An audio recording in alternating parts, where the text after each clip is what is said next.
जी हमने sexual activity की बात की है एंड अनदर क्वेश्चन इज, मतलब ये सवाल मुझे पहले पूछना चाहिए था लेकिन मैंने वो एक्टिविटी का पहले इसलिए पूछा क्योंकि लोगों का ज्यादा फोकस हिंदुस्तान में वहां रहता है और अक्सर लोग ये भी पूछते हैं कि भाई ये सब कुछ कराने के बाद ब्रेन डैमेज तो कहीं होता है नहीं होता है, मतलब कहीं आप कुछ क्रॉस हो जाए, आपका ऊपर का फ्यूज बंद हो जाए या आप गलत सोचने लग जाए, anything happens of any kind?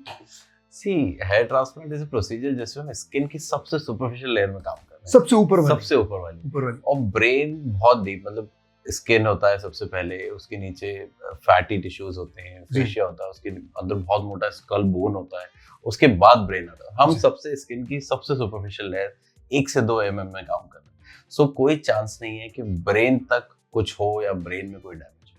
There are no chances, this is absolutely a risk free safest possible procedure that can be done to regrow your hair. Fantastic. So now the doctor has told you, so you can have your activity with your brain is working, or you can switch off your brain and still have activity. What more? Wow.